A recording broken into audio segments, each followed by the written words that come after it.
Hi there, everyone. How are you? How are we today? So, I want to talk to you today about coping with anxiety without using food. So, I'm Kelsie Michaud, a health and life coach, and I was thinking about this because, again, I asked the question about how emotional eating affects you and how, like, your main struggle with emotional eating and anxiety comes up. We feel anxiety and then we want to turn to food. So I wanted to talk about this a little bit, so how I can actually help you work through this today. So I want you to think back to a time when you feel really anxious, okay? Maybe you felt worried, or maybe your body was a little tense, or you were just maybe dreading something. Do you remember the feeling of that anxiety in your body? Maybe you felt it in your stomach or maybe in your chest, and all those worried thoughts that came along with it. Anxiety can be a really painful, paralyzing emotion, and I'm sure that you'd like to just avoid it altogether, and you'll find any way that you can to reduce the intensity of it or just distract yourself so that you don't have to actually feel it or deal with it, okay? So if you're coming on today, please say hello. I'd love to say hello to you. And if you catch the replay, #replay, so I know you're here. And also, if you have any questions for me, let me know. Just put it in the comments, and I'm happy to answer your questions for you. So when you're feeling those anxious feelings, whether it's stress or you're just really tense or you're worried about something, and that anxiety is kicking in, and none of us want to be feeling that way. It's not a good feeling. So a lot of times you'll use food, right? We end up eating to cope with this anxiety. And a lot of times you're doing it without even realizing it. And then you get stuck in this habit of eating when you feel worried or anxious or nervous or stressed. Okay? And some people might even say that what the eating does, what it does is to reduce their anxiety. That's why they're eating, because it's making them feel better. But as humans, we are complex creatures, okay? And there are just a number of ways that eating, may reduce our anxiety. And because of that, I want to take a look at a few things where anxiety and overeating actually overlap each other. So this is where binge eating and anxiety come together. They come to play here. So first of all, studies have actually shown that those with binge eating disorder, sorry, there goes my dog again. Let me unplug that. She always wants to come in when I'm doing my live, and she rings her doorbell, says, "Let me in," but she's gonna have to wait. So good morning, Antoinette. How are you today? So there's a study that has actually shown that people with binge eating disorder have actually a greater chance of experiencing these significant symptoms of anxiety compared to just the general population, okay? But the comfort eating is actually, it's common among the entire population, all right? So Antoinette is on a break. So you caught me today. That's good timing. I'm glad that you got to see me today and that you're here with us. So there are many of us who there's a lot of us that do binge eat, and there's a lot of us that don't, but still we emotionally overeat a lot of times, right? So we want to escape from the self-awareness. That's what happens when we're feeling this anxiety. So since chronic dieters are sometimes more prone to overeating or binge eating, and this sometimes is actually referred to as an escape, okay? And that means it leaves dieters really vulnerable to the negative feelings about themselves, which then can cause even higher feelings of anxiety and depression, okay? So this escape, it's coming from your thoughts and your feelings, and then you focus on some kind of just immediate relief, all right? And what is that immediate relief? It ends up being food, because it's so comforting. So this is the very moment that you want to actually regulate your emotions, okay? And how you can regulate your emotions is by something so simple. It's just going out for a walk, taking a nice walk. You might be feeling a little irritated at the time. When you're feeling anxiety or any kind of negative emotion, you might be a little frustrated or irritated, and just getting out for a walk can actually help you regulate that emotion. It sounds super simple and easy, because it is, okay? So when you're feeling these anxious feelings and you're struggling to regulate those emotions, what do you do? Think about what you do. You're like, are you just reacting? Or are you stopping to think for a moment? I know it's hard to stop and think in that moment, but what you're going to do is you're going to look for the fastest, most easiest thing to decrease that anxiety as quickly as possible. But the problem with that is that it's something that gives only short-term relief, okay? And it's at the expense of your long-term negative consequences, all right? Because we feel something negative or whatever your negative emotion might be, that puts our body out of balance. And that means our body is not happy and you're feeling it through that negative emotion, okay? And your body always wants to be in balance. And when it's not, it's telling you, all right, I'm not happy now. I'm frustrated, I'm aggravated, I'm miserable, whatever it might be. And it wants to get back into balance so quickly. And that's why the easiest, quickest thing to grab usually is food to make us feel better, okay? So your anxiety, it could be triggering you to overeat because you don't like those feelings. You don't like those feelings that you've learned that eating seems to just soothe your feelings, at least for the short period of time, right?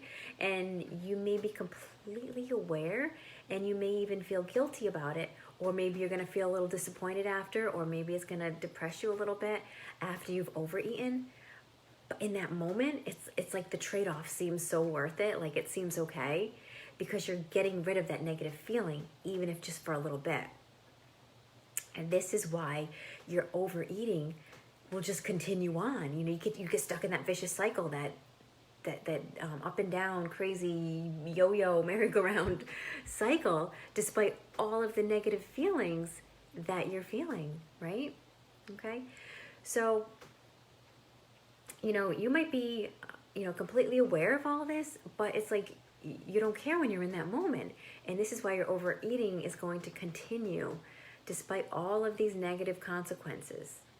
So one of the most current and actually very well-researched ways of understanding that overlap between anxiety and overeating, and more generally, like the ways that humans react to their own emotions, is through this concept called experiential avoidance.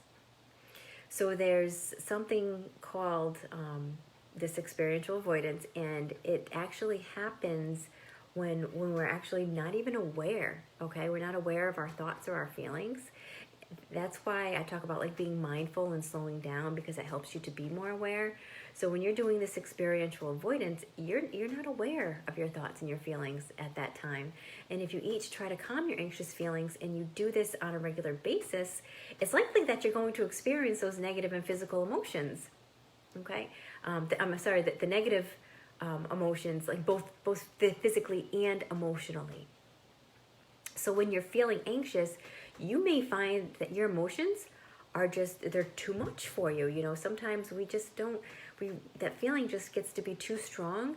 And because of that, that's where you end up overeating to cope with that anxiety, because you're like, I don't want to deal with this. I just want to feel better. I want to feel better right now. And like I said, your body is like, yeah, find me something that's going to make me back, put me back into balance right away. The easiest thing is food, because we know it's comforting, we know it feels good, and it's easy, it's quick. It's just grab it and just put it in our mouth, right? So the thing that you're hoping for is that this is going to actually suppress all of those feelings. It's going to just numb you out. It's going to distract you. It's going to soothe you and make you feel better. It's going to help you to avoid those feelings of all that anxiety that you're feeling. And although it takes time to learn new ways of managing your anxiety, you want to try to reduce this anxiety without the need to overeat in response to your emotions, okay? So you want to find more effective ways to actually be able to cope with your emotions, rather than just turning to food or grabbing the nearest, quickest thing that you can put in your mouth. So there's so many other ways, there's so many other things that we can do. There's just numerous approaches for lessening that intensity of your anxiety, or coping, in a more effective way, especially when anxiety is present in our body. We can eat mindfully. So it's very easy to do. You just slow down That's all you have to do. Just slow down. Eating slowly and eating with a purpose. Okay, you take several deep breaths. Just taking a few deep breaths. Just that alone is going to calm your body. It's going to make that body-brain connection. Your brain is going to say, okay, I thought I was stressed, but now I'm breathing. It's like you can trick your brain to make it think that you're not stressed, even when you are, just by taking a few simple deep breaths, okay? And especially before your meal, especially before you're going to eat something, is the best time to do some nice deep breathing, because your body is best to not eat in a stressed out state. Because when you're eating in a stressed state, there's a lot of things that are going to happen that you're not going to like. You're going to be more likely to store fat.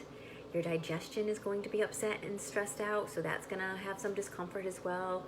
And these are all things that I work on with my clients and that I teach them throughout my program. So by eating mindfully and not eating in a stressed out state is very, very important, just for overall health, really. Okay? And part of that slowing down is putting your fork down between bites. We're just shoveling it in, right? We're hungry. We just want to eat. Okay, it's time to sit down for my meal. I'm going to eat. Well, put your fork down between bites, or even between every few bites. Okay? That can really help you to slow down. It forces you to slow down. And you want to think about how stressed you are before you even eat. Take a moment before you actually put anything in your mouth and say, okay, how am I feeling right now? Especially if you know you're really stressed, okay?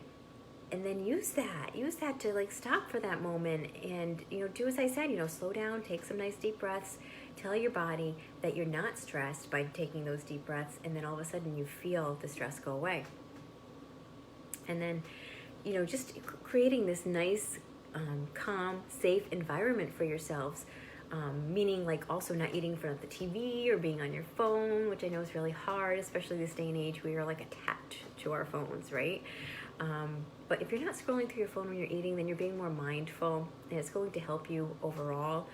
And instead of, eating, in front of the TV, try eating at the kitchen table, or if you have a dining room, where you're, not, you're out of the kitchen, you're just eating at a nice place that was actually meant to be eaten at without technology. Get back to, how we grew up without all of that technology, and how we actually sat down as a family and ate together. And other ways to make sure that your eating environment is helpful and not harmful for you is to actually put your food away after it's been served, okay? So that kind of limits you to, going for seconds, or limits your trips, back and forth for seconds or thirds. And if it's something that you really, really want, make sure it's put away. Make sure you're having enough, though. Make sure you're honoring your hunger. You're eating because you were hungry, and then you're respecting that fullness, and you're going to stop when you feel full and satiated and you feel good, not overly stuffed. So then there's no need to go pick for more, okay? And it's all nice and neatly and safely put away for the next time that you feel hungry again, okay? And sometimes too, it can actually help to kind of navigate your house differently, or your space differently, because literally if you're feeling stressed, you don't want to, first of all, you don't want to drive, even wherever you're going. You want to navigate your environment, your home, and out of your home. So say if on your way home from work, you have to drive by this fast food restaurant, and it's somewhere that you typically want to stop, or you're drawn to that you want to stop. Well, it's important to really shift your thinking to non-food ways of decompressing, okay? If you've had a long, hard day at work and you're driving by that fast food restaurant and it's calling to you, take a different route, all right? Sometimes it can help to just navigate your way home a little differently. I actually worked with a woman who used to binge when she walked through the door. As soon as she walked into the kitchen after her long day at work, she would, walk through the door. She would want to binge right away because she had a long, hard day. She was stressed out. She was tired. She was exhausted. So I suggested for her to go in through the back door, which was not leading right into the kitchen instead. And that way she was able to avoid going right into the kitchen. And you wouldn't believe how this very small change helped significantly. So these small changes in action steps that we can practice every week, and that's what really turns into the big difference, okay? And when they're practiced consistently, wow, what a change your life can have on you.